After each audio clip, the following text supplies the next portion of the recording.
regular to $235, now as low as $79 to $99. In some cases, that's below cost. Made-to-measure suits, men or women, regular to $575, now from $360, a price many others charge for off-the-rack. Dunn's Tailors, experience, quality, selection. Yours for prices you can't afford to pass by. Hurry in today.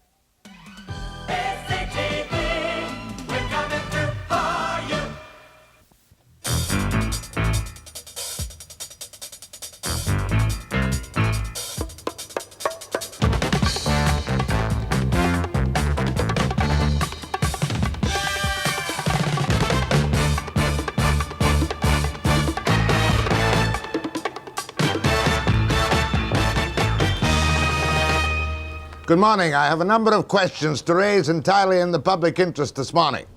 One of the first ones will be, is the love-in over between Bob Skelly, leader of the NDP and leader of the opposition in the House, and this man Bennett, the Premier of British Columbia? Mr. Skelly is in our Victoria studios this morning, and we'll have at Mr. Skelly. The second question is, can Perrin Beatty, the Minister of Revenue, who when he was here last time told us some of the horrors of the Liberal-administered tax department, deal with these hard-faced taxmen? Let's see what Perrin said the last time round. In Prince Edward Island, the Minister of Fisheries came and said that in a small rural community like that, they used criminal investigation techniques against fishermen. They would swoop down on a house, take the fisherman and his wife 30 miles away, put them in separate rooms, take statements from them, keep them away from any counsel or any advisor, and come back in afterward and say, your wife disagrees with your statement. It's obvious that you haven't been telling us the truth. Is this confirmed? Oh, yes. It's the Minister of Fisheries and PEI who said that it happened. Have times really changed? We've not only got a Bill of Rights now from the Libs, we've got a Declaration of Taxpayers' Rights. Although some of the baddies in downtown Vancouver may be calling it a cheater's charter. And we've got to find out, too, from Perrin Beatty if he really is going to adopt Peter Pocklington's idea. Whatever happened to Peter Pocklington? Peter Pocklington's idea of a flat tax rate.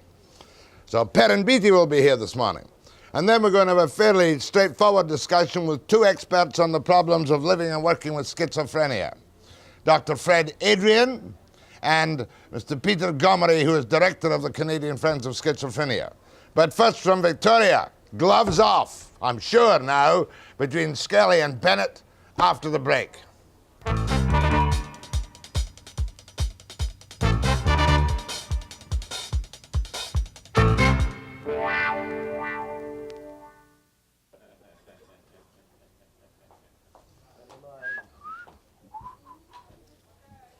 I said, thanks, I almost blew it.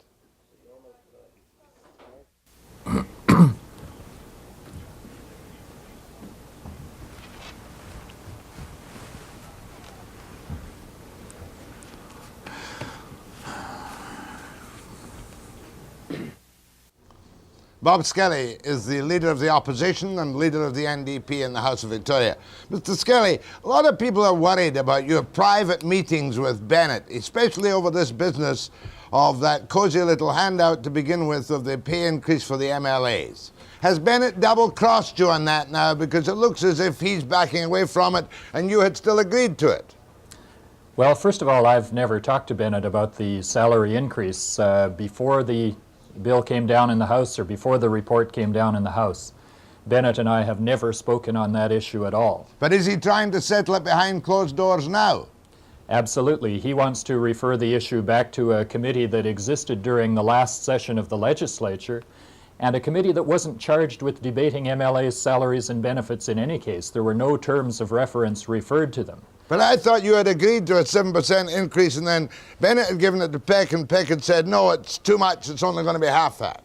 Well, our members negotiated with the SOCRED members who initiated this whole thing, and they negotiated with them in good faith. They reported back to our caucus, and our caucus accepted unanimously the report of our members on the Select Standing Committee. And then it went into the House and it was voted upon unanimously by all members of the House. And of course then Bennett turned around and referred it to Peck.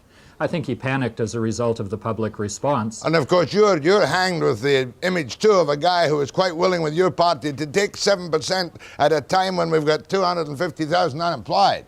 Oh no, we assess the need that our members have. We assess the expenses they have both in Victoria and in their constituencies, and we felt that the expense part of the package was fair. So you still want 7% and Bennett only wants 3.5% because Peck said so?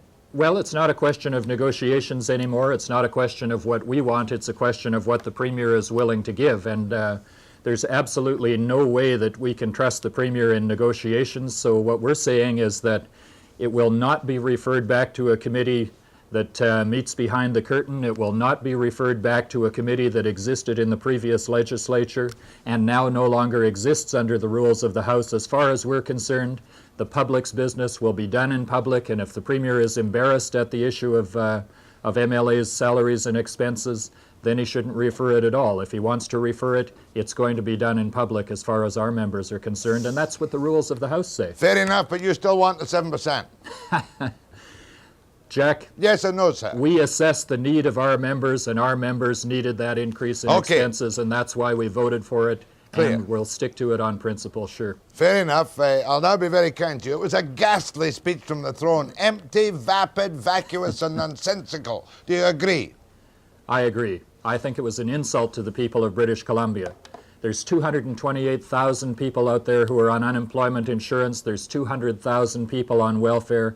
And as far as I'm concerned, and as far as we can see in this throne speech, there's absolutely nothing in this throne speech that offers any promise to them whatsoever. What the devil is this Commissioner for Critical Industry? Is this a kind of high-level government, some civil servant will go into a mine and say, you're nice people, we like you, your unions are going to take wage cuts, so we'll give you free power?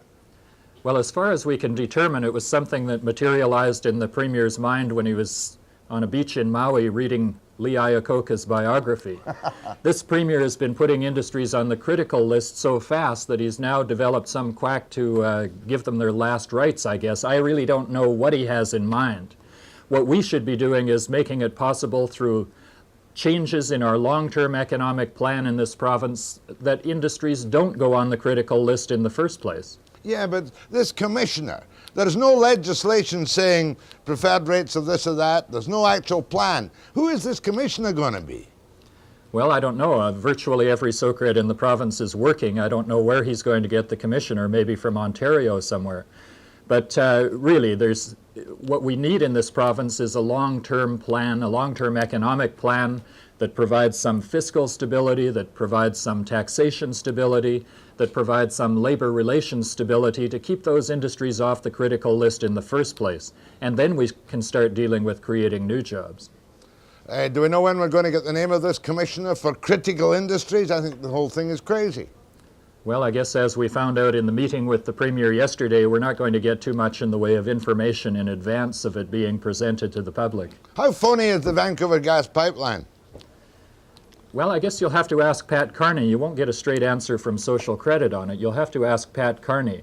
Clearly, the government here isn't willing to put up the kind of money that's necessary to build the gas pipeline, and the federal government obviously can't see that there's any economic benefits to it. How many jobs did he promise in it, in the speech from the throne? He promised about 25,000 jobs on the various highways, the Coquihalla and the Anasis Island Bridge. And all the temporary workers at Expo, I suppose that'll make up the 25,000. And 63,000 person years at Expo. I guess all of those people will be working for a 6-month period, and then we'll have 63,000 person years of unemployment afterwards. Is there anything in the speech from the throne which is really quite good? I mean, to try and be non-partisan for a moment in your old love-in phase, is there anything at all that's good that we can praise Bennett for this morning after the speech from the throne? Well, I try to be non-partisan all the time. It helps me to analyze what's going on objectively in the province of British Columbia. But really, Jack, I can't see anything that's promising any benefits to the people of British Columbia under this throne speech, whether it has to do with the economy. Forestry got the same number of lines as the number of gold medals at the Olympics. As far as I can see, there's very little. Education. The Premier's going to set up a few scholarships to replace the student grant program that he stole away from the students in this province. There's really nothing new whatsoever. What's this thing he's talking about trying to buy off the teachers? Well, I guess they've got a lot of old smile buttons left in the storerooms down here at the Parliament buildings, and they'll probably reface them and say, I'm a teacher with merit or something. I really don't know what he has in mind. The way the Premier recognizes the importance of education in this province is to provide them with adequate resources and to consult with teachers as to how the education process should be conducted in BC. But maybe he's stolen some of your fire by in this Commissioner of Critical Industries caper. He's going to develop a partnership involving business, labour and government. Have you any idea what this might be? Well, as I said in response to his speech on TV a few weeks ago, partnership or cooperation isn't something you can turn on and turn off according to a political timetable. It's something that's absolutely inherent in your political personality, and I don't think it's there with this Premier or with this government. We're taking a quick look forward at this session. Do you think this government is going to achieve anything, or are they merely stalling for Expo and an election next year before Expo opens? Well, I think you're going to see some more expansive spending programs by this government between now and Expo. I think you'll see probably some corporate tax reduction and income tax, and individual tax reduction.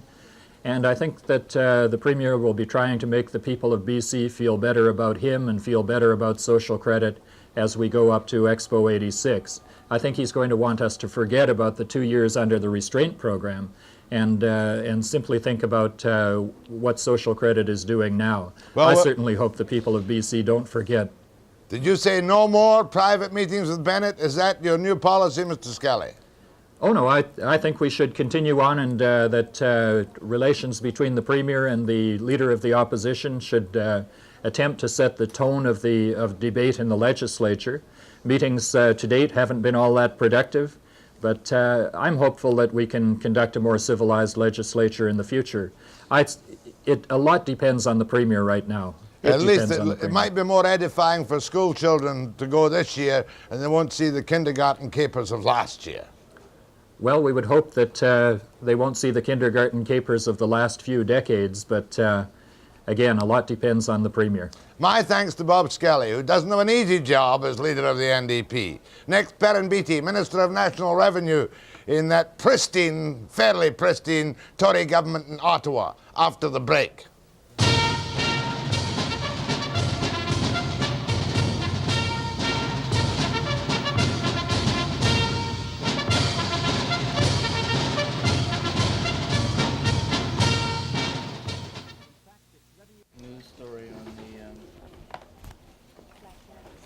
On the what? Do you remember it was about West Vancouver or something like that? The highest paid? Yeah, highest paid. 29,586. No, that's not the flat tax one, Phil. There must be something that moved on the wire in the last, because Edmonton just asked me about that too. I'll give you a chance to clear it. Sure, okay. Okay, because we are looking for that story. I had it on the radio this morning. Well, I wonder, there must be something on the It's CP wire. Broadcast News wire somewhere. Well, there we are. It is on the wire. That's what I Yeah, thought. it was on the BN wire this morning. Now, we've got to change our mind, change gear. Where's Schneider? Schneider! Schneider gone out? Hmm?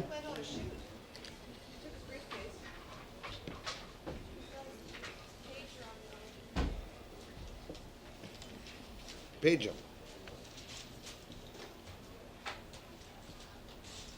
Want to speak to him in the next break.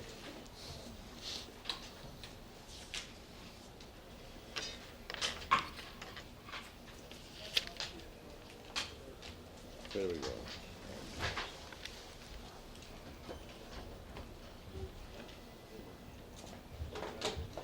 You on 5 days a week? Yeah, page him and also page the driver too. Get Alison to page his cameraman. How long have you been minister now? 6 months. Perrin Beatty has been Minister of National Revenue now in the Tory government in Ottawa for 6 months. The first thing this morning, Mr. Beatty, I want you to put the record straight, because I made a cheap snide remark off the top. Not you. No, I made my own snide remark that lo and behold, they're looking at Pocklington's flat tax rate. Now, are you, sir, going to send a task force to Washington, D.C. to study the possible implementation there of a flat tax? There's no task force. What's happening is I'm going down to Washington myself to meet with Commissioner Edgar of the IRS in a few days' time. One of the issues we're going to be discussing is the proposals in the U.S. for a flat tax, and obviously what the implications are for Canada. But certainly the Minister of Revenue is in no position to implement a flat tax in Canada. So we mustn't push this story too far. It's always been a mystery to me, Jack. It's been great fun to find out after I give a speech what I really said. Now, are you personally in favor of the flat tax? It's not even up to me. It's up to Mike Wilson. Obviously, it's a simpler system than the one we have today, but there are drawbacks to it as well, and it's something that's very much in Mike Wilson's Is it correct hands. to say you might be vaguely interested if you're impressed with what the Americans say about flat tax, but it's not on your agenda in any way, shape, or form? It's certainly not on the agenda, and all that I'm going to be doing is looking to see what the implications are and what sort of changes they're making there. For example, if it affects capital flows between Canada and the U.S., obviously this is one of the issues that our government will want to look at as well. But I'm certainly not announcing that we're implementing a flat tax in Canada. Now, before we look at what you've done since you went to power, tell me some of the horror stories that the Liberals did and how they bullied and harassed and their civil servants were arrogant and obnoxious and seized documents from the taxpayers of Canada. What I'm not going to do, Jack, is to run against my own department and attack the public servants You there. did? I did not, but what I did do, though, was to talk about practices which I thought were wrong. And one of those, for example, one of the ones you mentioned earlier on the air, you showed a clip from last year.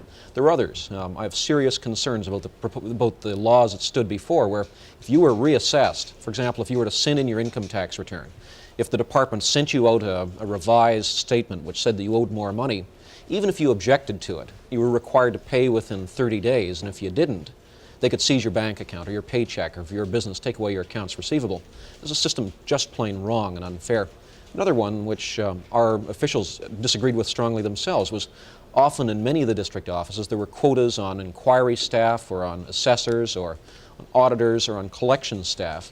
This often led to staff being driven to assess people for money they simply didn't owe. It was grieved against by the unions, it was unfair, it was wrong to our own employees, and it was certainly unfair to taxpayers. That was the direction given to the department by the Liberal government and Mr. Trudeau, is that correct? It was more a matter of a lack of direction. What you found, I've never been able to find a clear instruction coming out of Ottawa saying you will impose quotas in the district office on auditors, for example.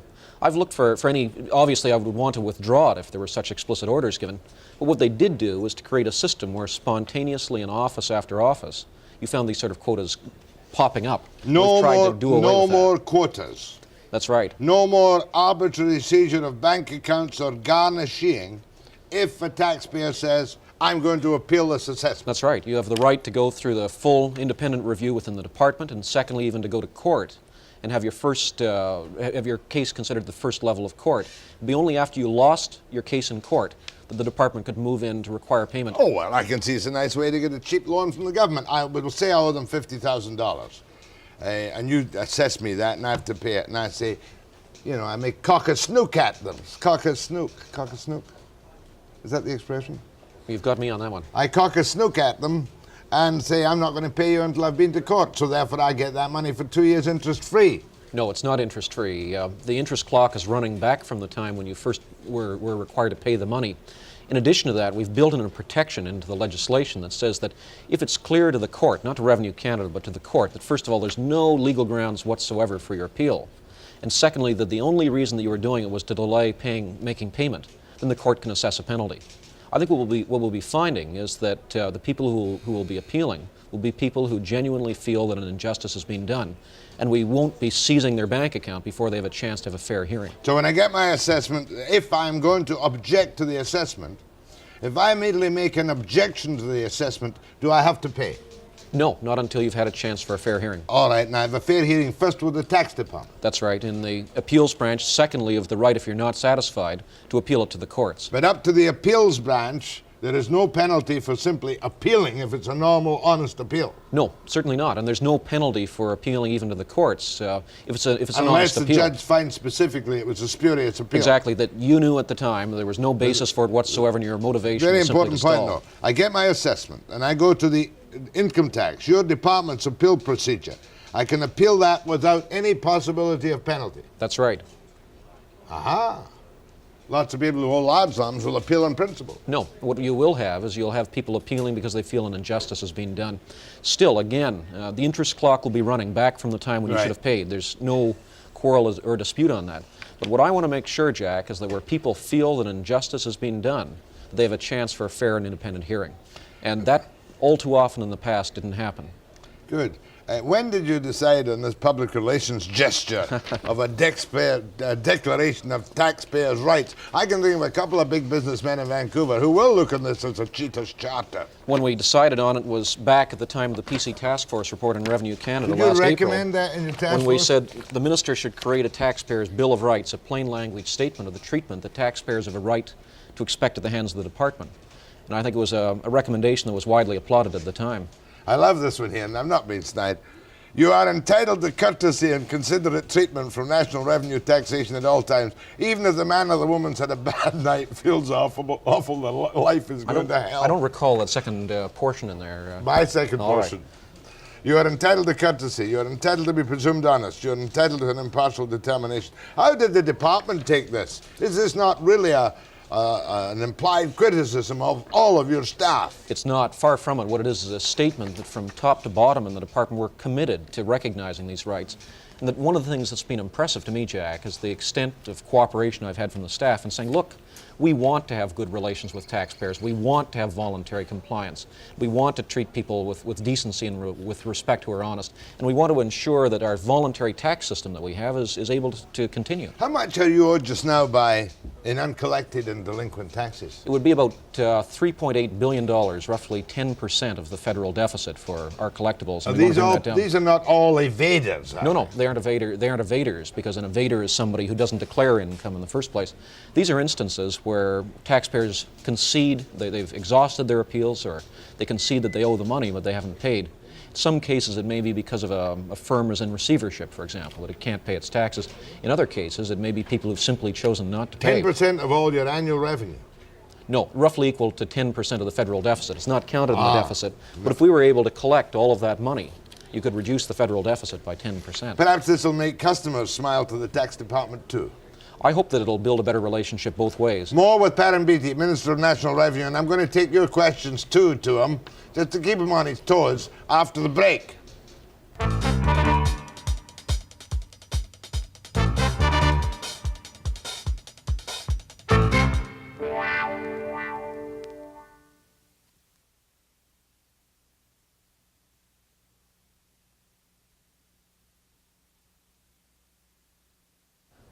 Mr. Perrin Beatty is the Minister of Revenue in the federal government.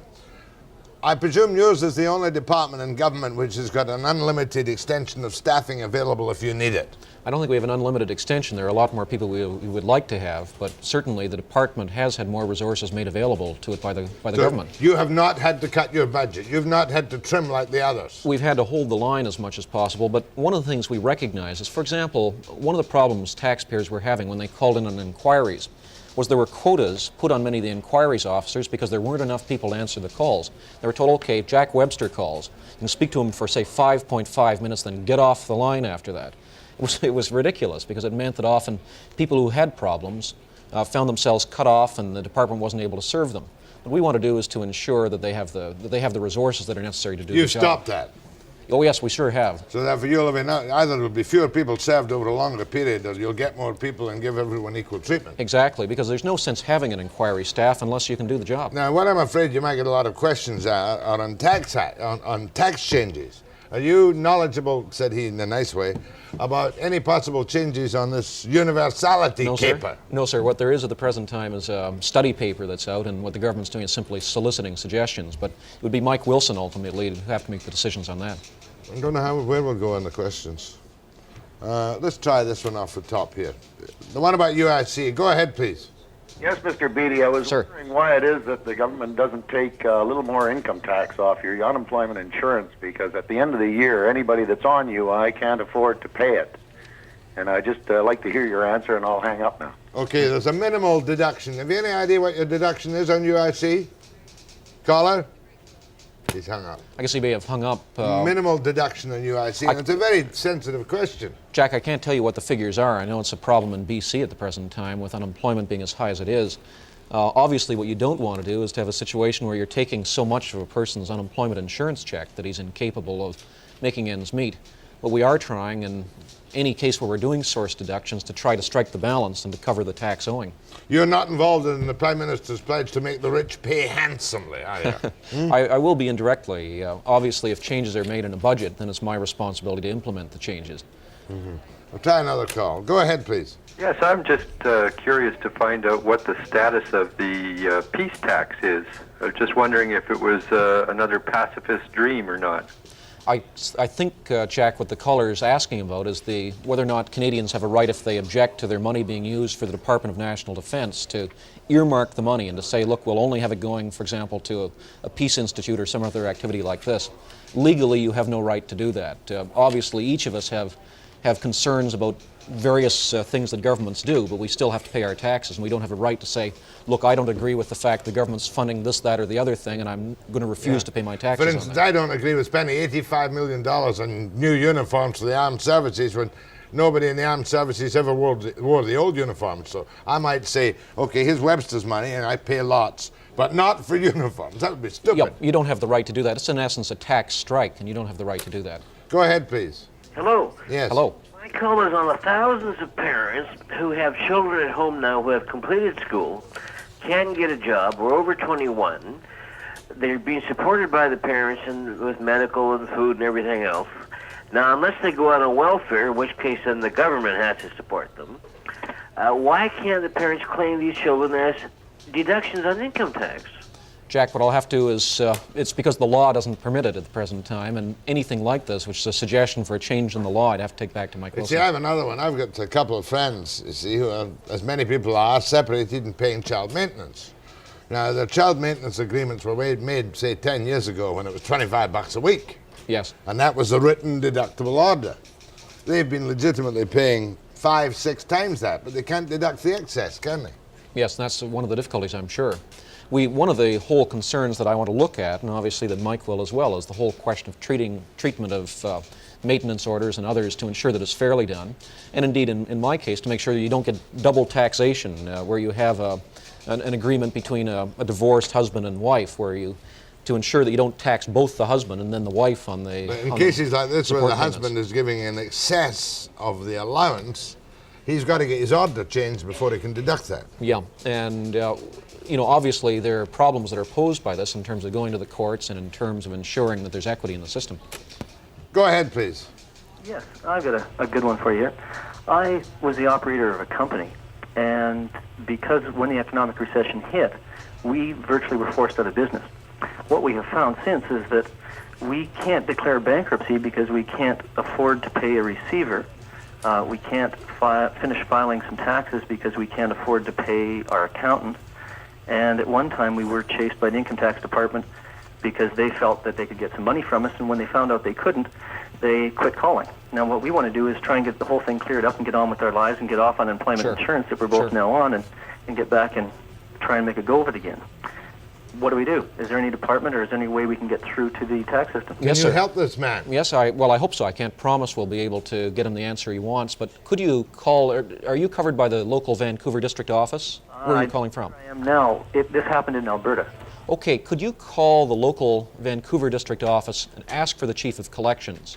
Okay. If you could indicate that you spoke to me on the program today and ask for an appointment to see him and indicate that I've given him the commitment that you could do that, perhaps you can sit down with him and work out an arrangement which would be fair to both sides.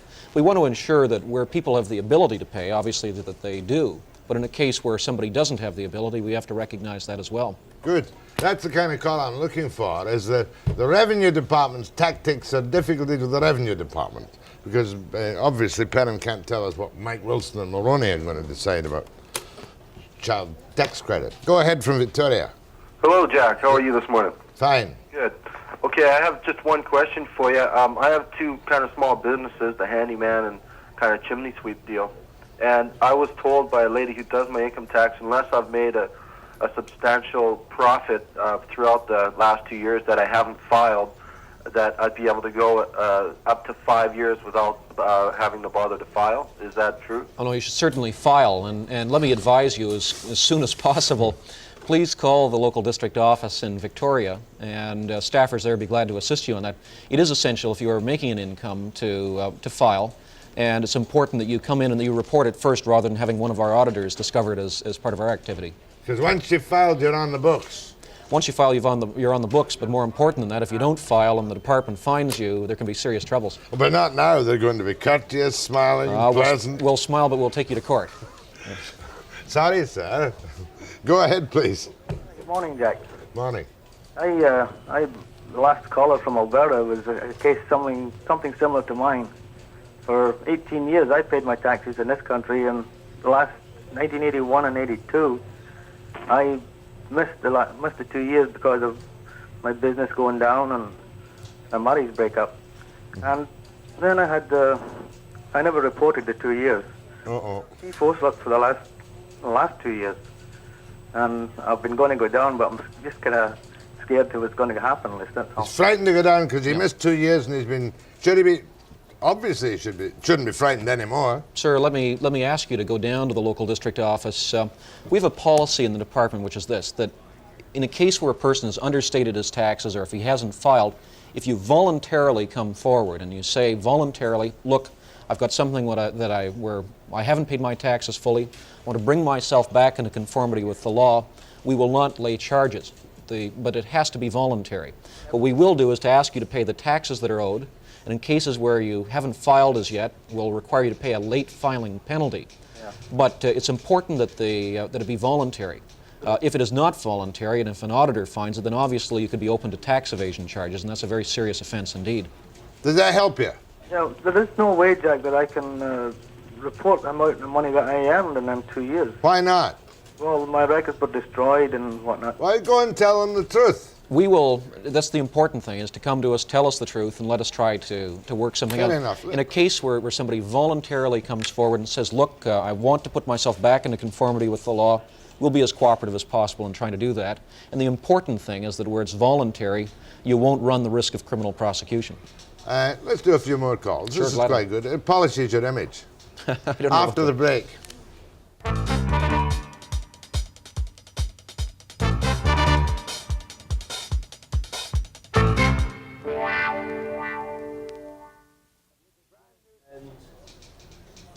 Brand new tax department. They're going to have little tulips and bowls of flowers and serve coffee to anybody with problems. That's not in the Declaration of Taxpayers' It's not in, Rights. it must be on the back of the Declaration. Back, yeah. Okay. Perrin Beatty, Minister of Revenue. Go ahead, please. Hello. I'm interested in, there are a lot of people, because of the recession, and I'm probably one of them, and I know several others, that have fallen right out of the system. They haven't filed for years. They, maybe 7 or 8 years. They have no records. They have no idea. They probably, it's quite conceivable, they don't even owe any income tax because of the great losses they've taken. However, they are afraid to even come close to the tax department because they're so helpless financially now themselves. I mean, even if they were assessed some taxes, they couldn't conceivably pay it, not for maybe 10 years. I'm wondering if it isn't time for some sort of a general amnesty to get these people back in the system and collect the taxes, which they really don't mind paying.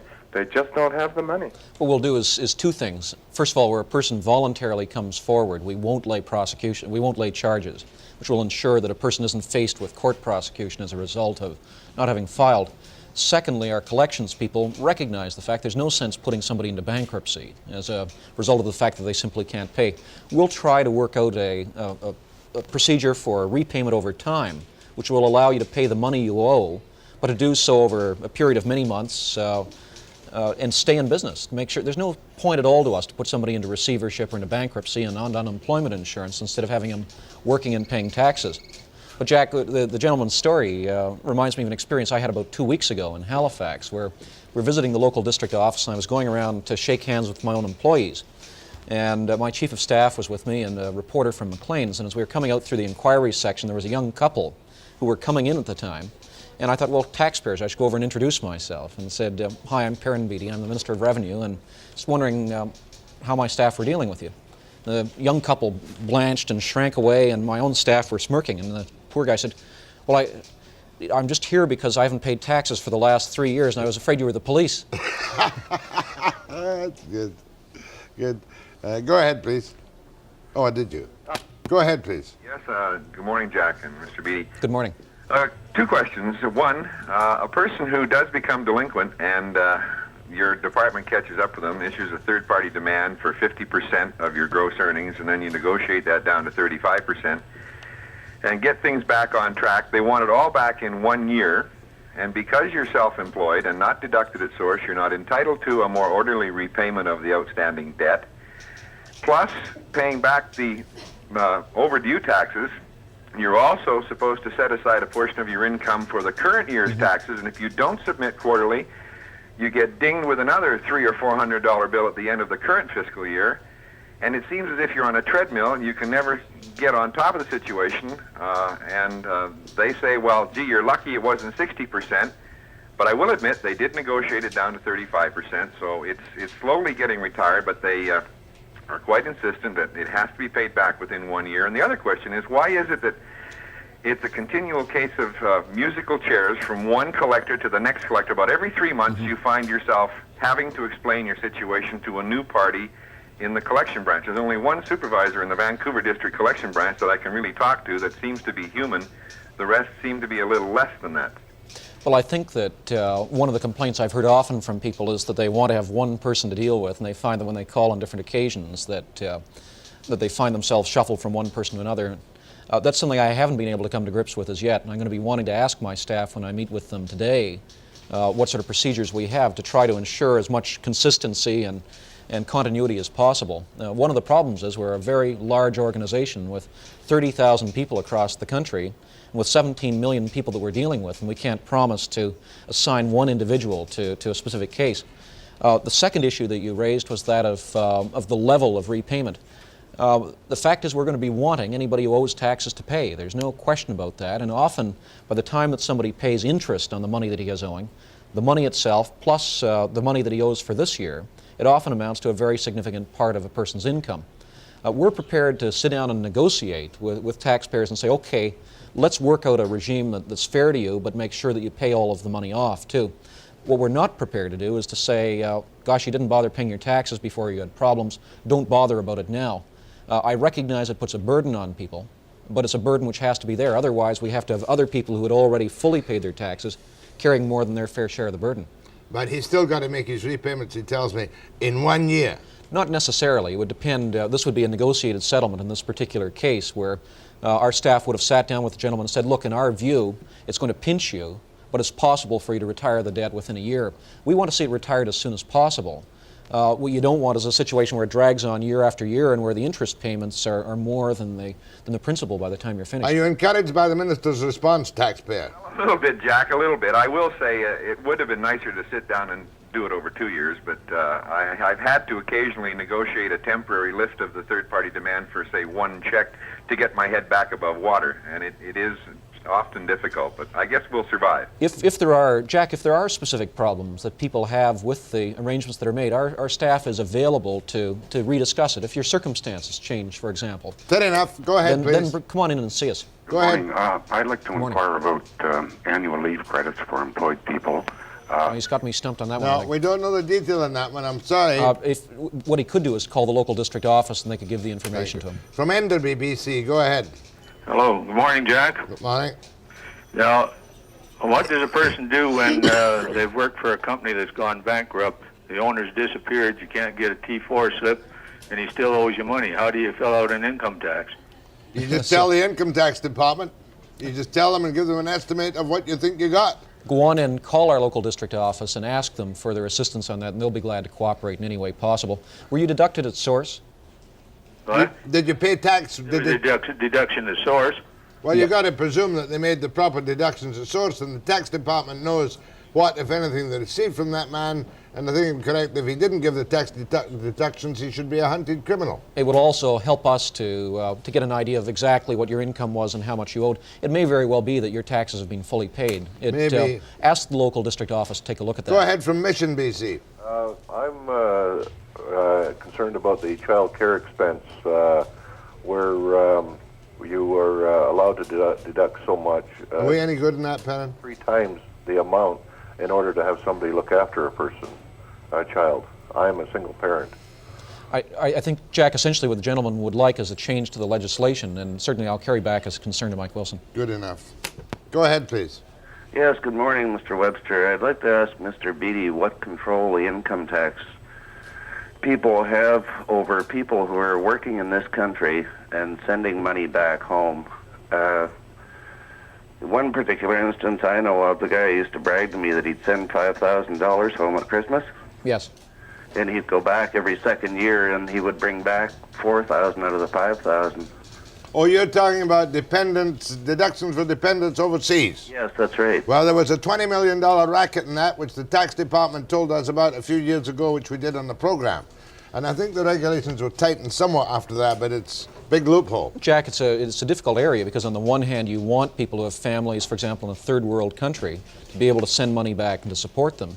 On the other hand, you want to make sure that somebody isn't simply moving money out of the country, which, as this gentleman suggests, he then goes and takes advantage of later. It has happened. And you can get the receipts or your bank's, your money order or whatnot, and literally virtually save the money overseas, then go and bring it back. What we have is an audit program which is designed to at least catch a portion of that. In addition, Jack, if people are aware of, for example, in this case, where this gentleman is aware of an individual who's deliberately flouted the law, I hope he'll call the local department and to give us the name and the details. We don't like to do that. Maybe the answer is to limit the number of dependents for whom you can send, I think it's $750 a year overseas. Let me go back to the main point.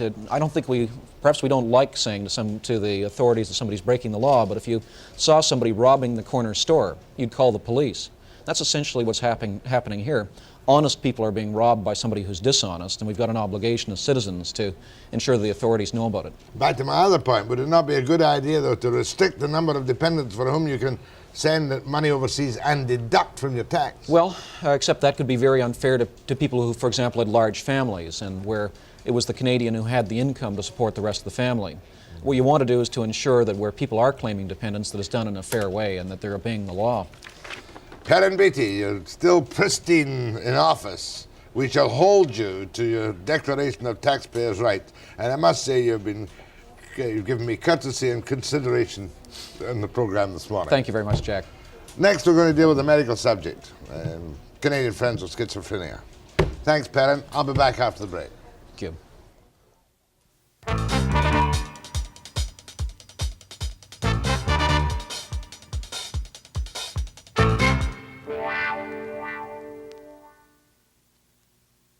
Involved in a strange way with the first explosion of LSD out here. Doctor called McLean. No. Oh, yeah, yes, McLean. yes.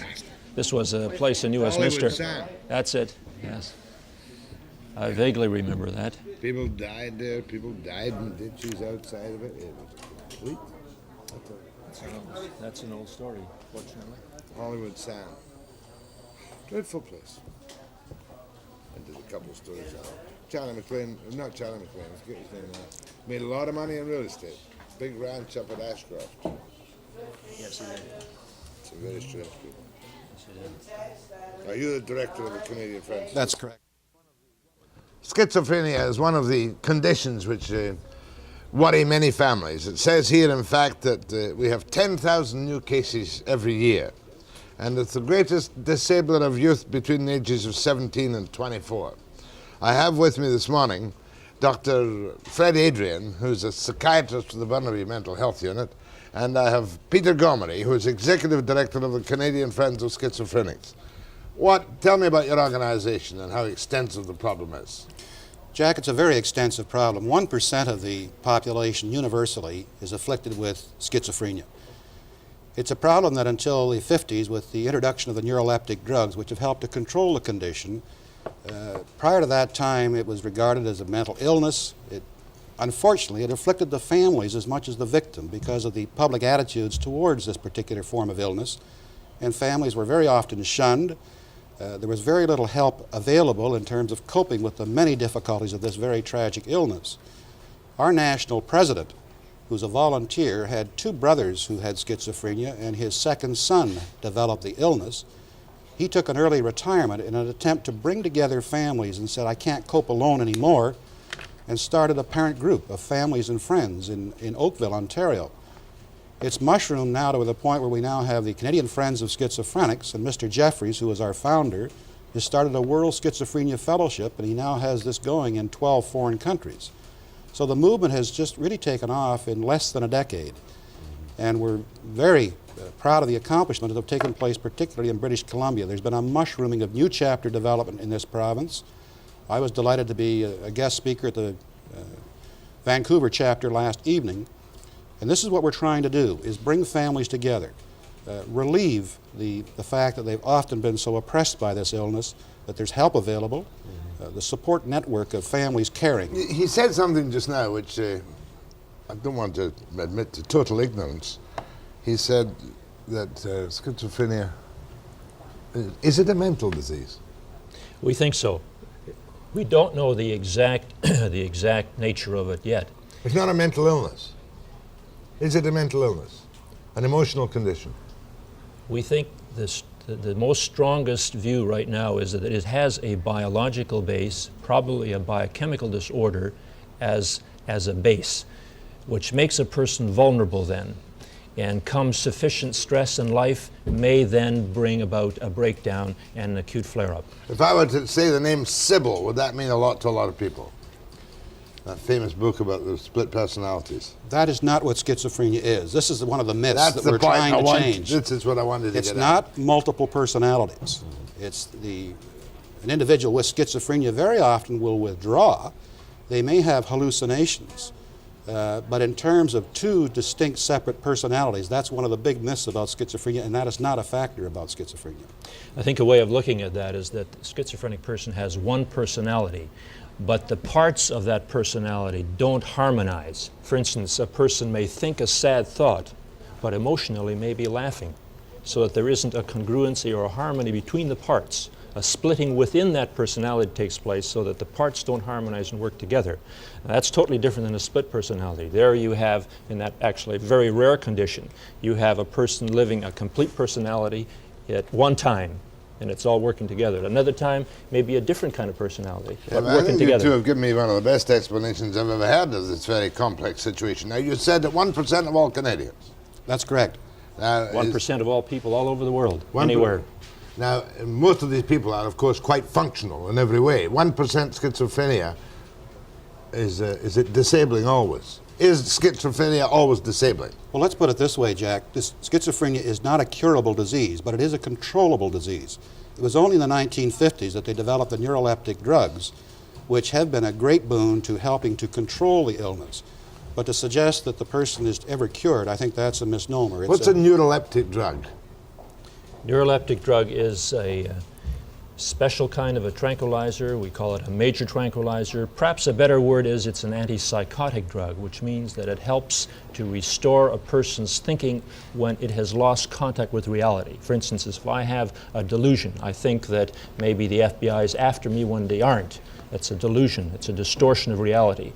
And the neuroleptic drug has the ability for most people to restore that to a normal kind of thinking. Now, there have been many other things. I remember many years ago, great interest in a great surging in megavitamin treatment, which was started on the road, I think, by an old fellow called Abraham Hoffer.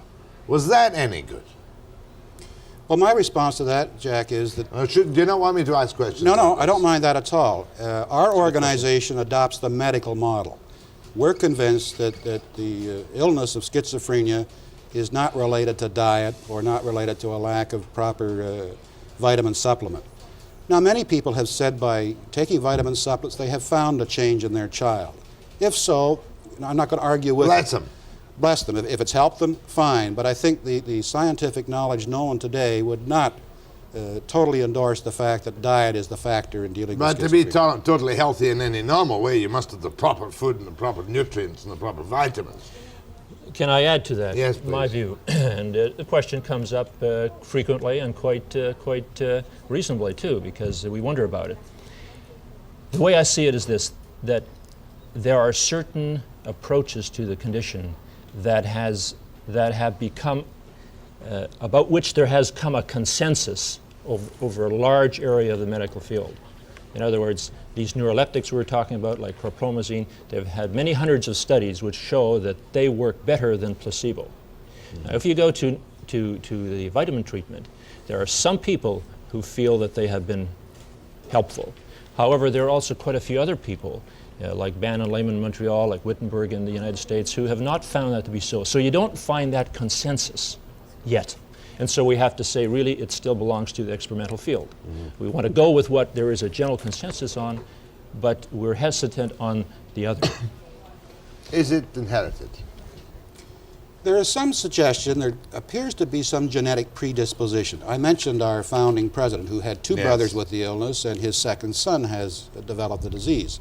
This would certainly suggest that the families where the condition does exist run a higher risk of having a subsequent member of that family come down with the illness than the general population. How are you doing with your money raising? You want $1 million?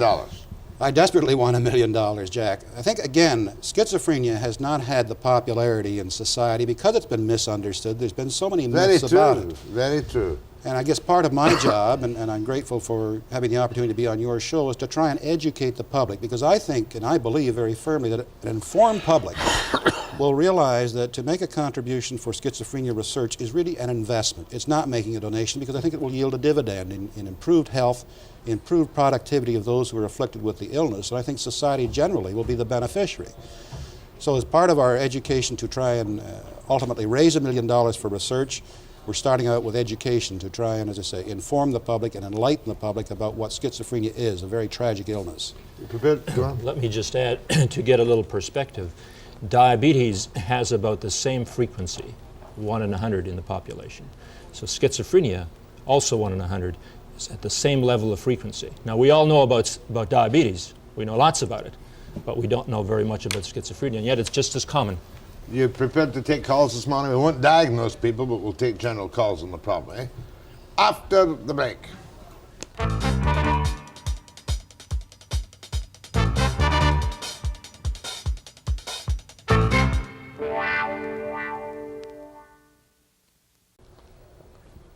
One question I must ask, I know that some schizophrenics have a terrible time, but what's the violence rate among schizophrenics? It's a very good question, and it's a very good myth to correct.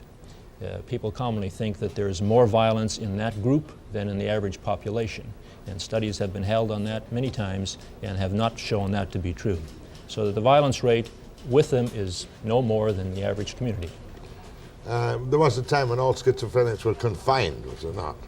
Were confined. Jack, there's still a great number confined. In fact, our statistics show that schizophrenics occupy more healthcare beds than any other single illness in this country. Didn't know that. You're talking about mental hospitals particularly. Well, whether it's mental hospitals, whether it's after institutionalization, they may go into group homes, special care facilities. But the total bed occupancy, there are more schizophrenic occupying special beds than any other single illness. I can maybe comment to that. What you generally see is that a third have maybe 1 or 2 breaks and get better and manage quite well. Another third have a number of relapses but can kind of manage in between with some help. And then the worst third are those that really don't manage too well and need a lot of care, and that's the one that you're talking about. Is there ever a spontaneous cure?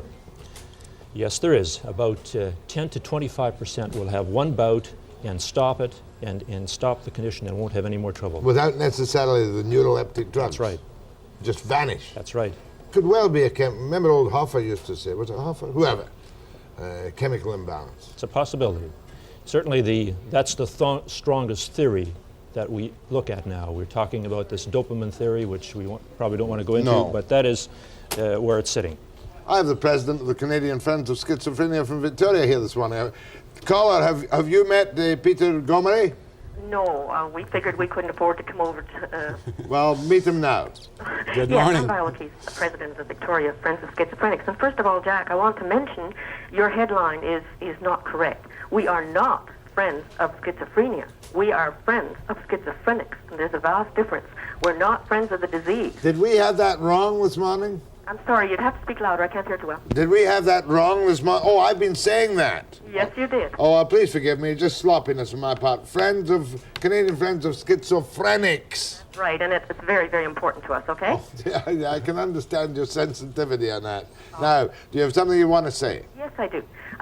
So far, they haven't brought up the very basics of our organization that I feel is so important, is that the basics of our organization is support groups for the friends and families of schizophrenics, and also for the schizophrenics themselves, because we're finding that they simply have nowhere to go. They're out there lost. A very small portion, approximately, we figure in this area perhaps, about 20% are actually living with a family, which means about 80% are alone, lonely, and nowhere to go. Only a small percentages are being looked after the system. And of course, you know in British Columbia that the shortage of beds, the shortage of help is phenomenal. So they have nowhere to go. And the desperation of the families is unreal. The suicide rate, as you know, among schizophrenics is very, very high because of the frustration of not having any help anywhere. And to be able to say to a schizophrenic that it's okay to be a schizophrenic, it's like it's okay for me to be a diabetic, it's okay for me to be, more than 50% of my hearing's gone, so okay, somebody could say you label me as being deaf, or so forth, that it's perfectly all right. It's a brain disease, and it's acceptable, and that we love you, and that we care, and that we help the families. This is the very basics of our organization. Okay, Dr. Peter. I'd respond positively to what the lady has said, Jack. That's very true, and that certainly is one of the major focuses. But she said 80% are lonely and have nowhere to go. What does she mean? Living alone?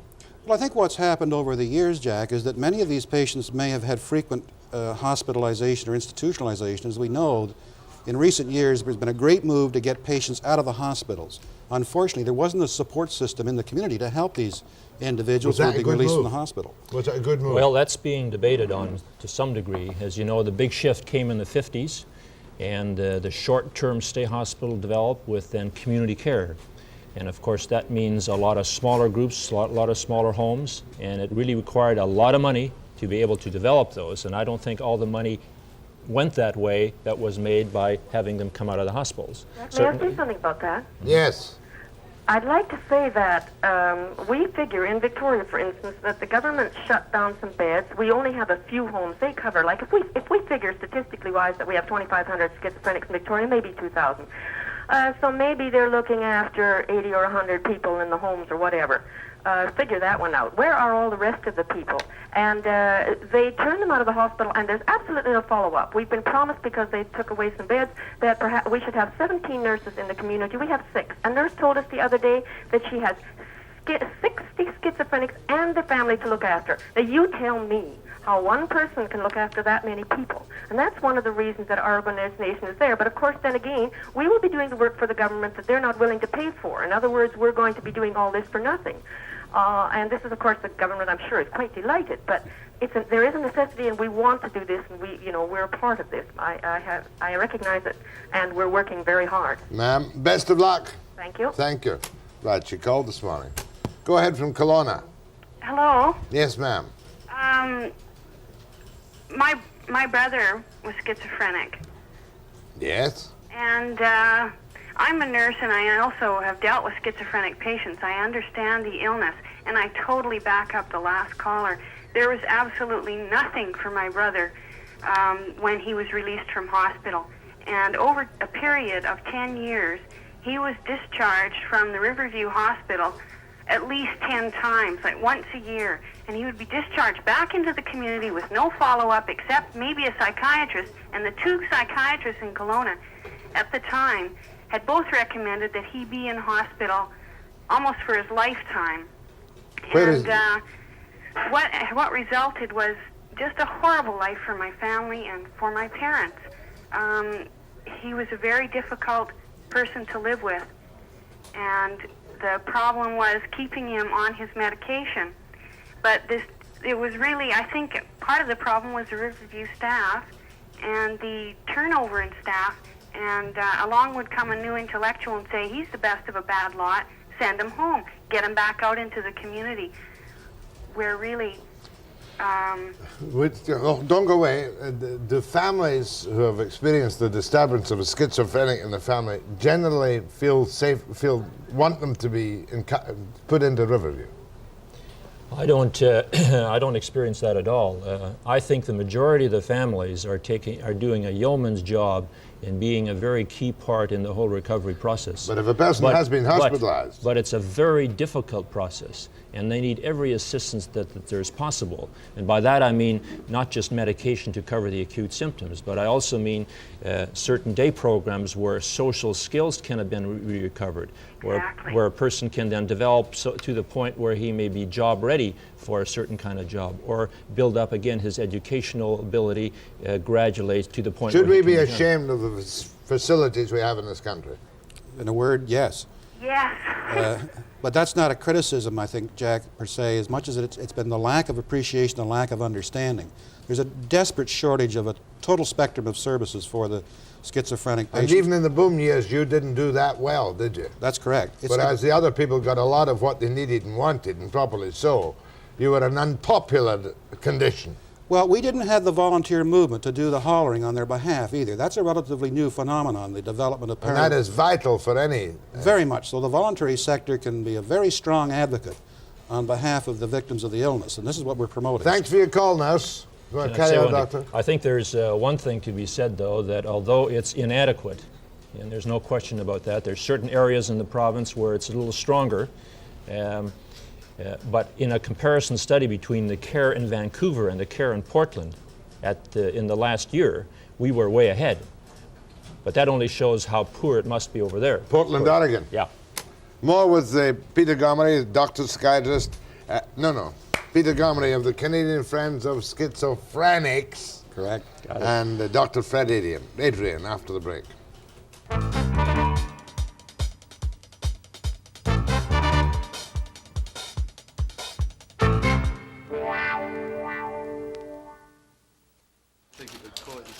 Back on all your back taxes for the last 10 years.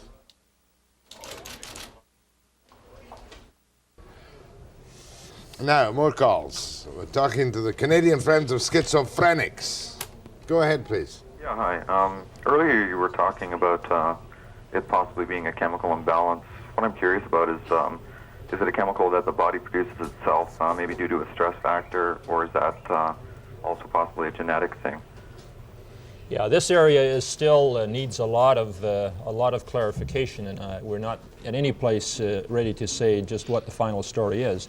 But the more prominent theory is that you're dealing with a biochemical problem in the brain cells. The messages get transmitted from one to the other via a chemical, and that chemical is called a neurotransmitter. And a common example of that neurotransmitter is dopamine. And the story is at this point that dopamine is out of kilter. It's working in a chaotic way. There's an excess of it, say, and that then leads to poor transmission and distortion of transmission, which may then lead to delusions and hallucinations But and that's so not forth. quite a proven theory yet. It's not proven, that's true. It's basically something that everybody has. What about the stress, family? Now, just to go along with that, now the medications that we have, like for instance chlorpromazine or Haldol, they tend to block that action, and that oftentimes helps them to normalize the thinking to some degree. Now, stress seems to come into the picture and tends to push that issue into an extreme form and allow for exacerbation to occur. Electroshock. It would seem to me that with all the pressures that we have in society today, and things getting worse all the time. We've got the nuclear problems. We've got the tax man Jack was talking to. It's an endless circle. Mental health is on the up here, is going down basically in the country, or so it would seem. And well, there's a gentleman by the name of Waxler who looked through the last 60 years and checked out hospital admissions for schizophrenia and compared that to the times when economics was rough. And he found that during the rough periods, the admission rates would go up, would increase. So there's some connection there. The other story is that if one lives at a high tension level to begin with, for whatever reason. I know myself in my situation, if I'm unemployed, and I'm not right now, but if I'm stagnant, and I'm spending 7 days a week either looking for work or basically doing nothing but hanging out in the bar or whatever, that I don't feel very good mentally. It goes down basically, and I'm sure that's one of the main problems. Good, thanks for your call. I haven't asked you really where you're from. Peter? Well, actually, the national office is based at the moment in Toronto, Jack. But we're a national organization. We have provincial Friends of Schizophrenics that have been developed now in 7 of the 10 provinces, and we're just about to organize New Brunswick. And we still have to do Quebec and PEI, and then we'll be truly coast to coast. Put up a number, will you, please, for people who want to call. BC Friends of Schizophrenics, 261-2467. And you'll probably be invited to become part of a support group. Is that right? Well, they could become a part of a support group. There may be communities watching your show, Jack, where there's not a local parents and friends group, and certainly they can get help through the Vancouver chapter and the BC provincial organization helping to organize a parent group. Because the tension on an elderly parent with a middle-aged schizophrenic son, I've come across that scenario, I'm sure. Must be incredible. There's tremendous demands on the family, and there's certainly a great deal of pressure, particularly if there are not resources available, which is true in so many communities. But can support groups without government help really help individual families? Is that the idea of the support groups? I think very much so. I think if we look back on the history of support groups, and I think one of the greatest examples of an outstanding support group is the AA movement. And if you look at that particular model and what it's done for alcoholism, if you look at the kind of support group and help that comes from sharing problems and issues with people who are going through similar situations, it's a great bolster, and it gives a lot of reassurance to families to know that they've got that help available. Go ahead, please. Hi, I'm a schizophrenic and I'm on Fluexol right now. Yeah. And I was wondering about having a baby. If I had a baby, would it be deformed? They told me that I'd have to go off the drugs for a while and all their alternative drugs. And what is the chances of me having a deformed child? With that drug, the chances of having a deformed child are very, very minimal. They're not any greater than ordinary situation, so that wouldn't be a problem. Okay, thank you. Just a minute. Just a minute. Had you finished? No, I would look at a few other things. If you're the only person in the family with schizophrenia, and there's no other relatives, so that there isn't any more loading of that kind, then the chances of your child having schizophrenia is about 1 in 10. In other words, if one parent of a couple have children, the chances of a child having schizophrenia is 1 in 10. If 2 parents both have schizophrenia, then the chances of a child being schizophrenic is 40 to 50%. Is it worth the gamble? So you might wonder at that point. Now, if it's 1 in 10, you might then still think, well, maybe I'll take that gamble versus adopting a child. But I think that issue is something to think through. Very cool, very coolly. More with Dr. Adrian and Peter Gomery after the break.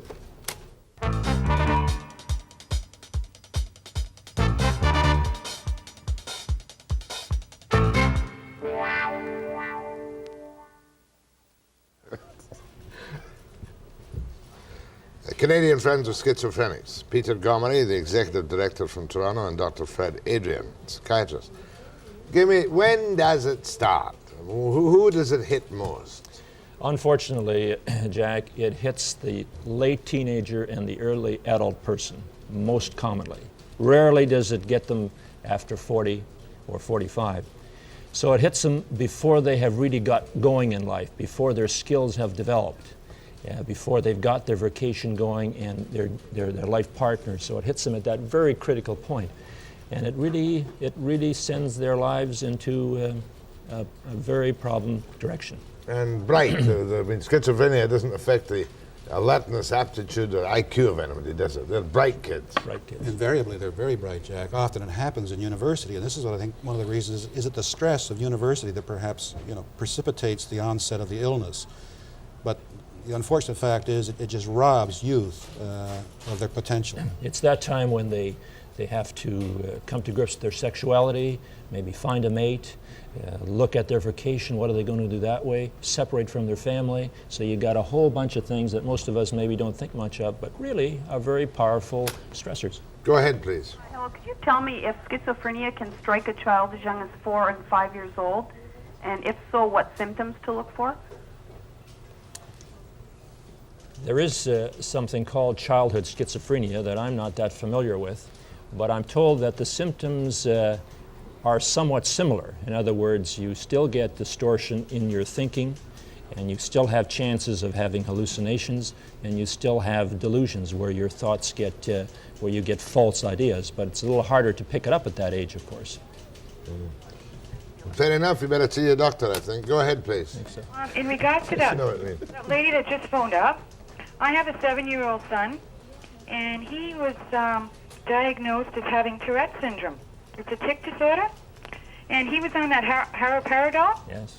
And what I would like to know is, do you think that schizophrenia and this tic disorder has, is it related in any way? I'll hang up so I can listen. Thank you. I don't believe there's any connection. No connection. No.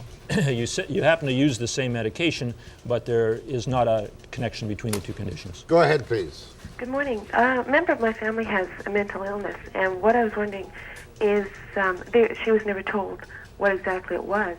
And I was wondering, I guess because of the drawbacks of labeling and that kind of thing, I was wondering how a family member would go about finding out what that illness was without, considering the doctor-patient confidentiality and that kind of thing. I'll hang up and listen. Thanks.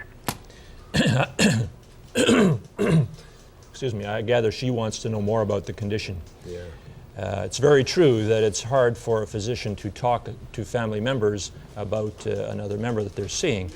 But usually I find that the person who has the condition doesn't really object. Now, there may be exceptions, but I usually ask the person, hey, it's likely that your family members are interested in knowing about how you're doing and what's happening and so forth. Would you mind if I talk to them about it? And I have very rarely seen them object to that. Go ahead, please. Yes, I have a friend, and this particular individual seems to always be lying, and I find that very annoying, and it's really quite hard to... Always be what? They continually lie. And also, I'd just like to ask how these people are going to be able to function in society when they're on these drugs that this particular individual seems to always be really dozy when they're on these drugs. It's almost like a tranquilizer. They're just like this. Well, let's put it this way. We don't know about your friend, but if you're on chlorpromazine in some setting other than, say, Riverview, can you cope with your normal daily life? Your medication can be adjusted and should be adjusted so that it will control these acute symptoms that we talked about, the hallucinations, delusions, and the thought scattering. Now, short of that, you adjust it so that there's a minimal of side effects, and drowsiness can be one. Now, it may be possible that one can shift the drug to a different one. Chlorpromazine tends to be drowsy, and it helps for those who don't sleep taking it at bedtime. But there are other ones, like, for instance, Haldol, which tends not to be drowsy, and that one the person may be able to take in the right amount so that they're clear but still have the benefit. How are you doing with your organization in Ontario? Good? Have you a big organization there?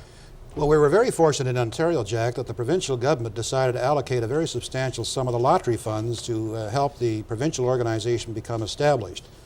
And as a result of that, they've conducted a very intensive public education program. Are they the only government that's given big donations provincially? The only provincial government that has given a sizable donation to launch the Provincial Friends of Schizophrenics, yes. We got lots of lottery fund, but we're going to use it to subsidize Expo, I'm told. Go ahead, please. Good morning, gentlemen. I'm calling on behalf of a friend of mine. I'll make this very quick. They seem to be handling their job situation and everything fairly well, and they teach fitness class and bodybuilding. They don't do drugs or anything, but they want to head off a certain problem before the dam bursts, and that is that on weekends, on their days off, they close the door, take the phone off the hook, and they just won't talk to anybody. Nobody sees them for maybe 48 hours. Are you talking about schizophrenics? We're not sure. They feel there's deeply something wrong with them, but they can't seem to handle it, and yet they manage to pull themselves together long enough to get through the week. Well, what's that got to do with schizophrenia? Well, I'd like to know if this could be a form of it coming on, or... You're a concerned friend. Very concerned, and wondering what can be done, where they could get help. They seem that they've been through a lot of mental and physical stress this last year, and things are getting very tough, but they've always been able to hold themselves together. But now on Okay, I get it. I've only got 30 seconds. This may just be a stress reaction that some of us may all want to do once in a while, take off for the weekend. On the other hand, it's true that in the early phase of schizophrenia, there can be a withdrawal, a gradual withdrawal. Should that guy phone the local mental health unit? I would go to his family doctor first and discuss it with him and see what he thinks, whether it requires a further checkup. Gentlemen, don't go away for a moment. After the break.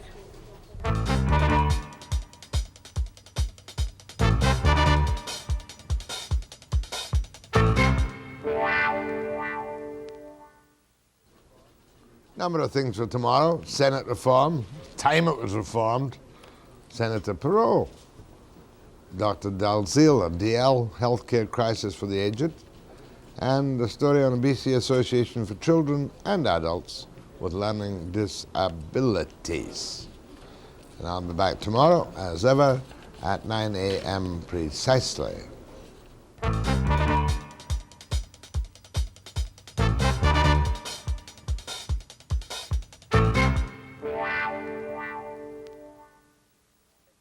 Meet the Smiling Taxman on Czech TV at midnight.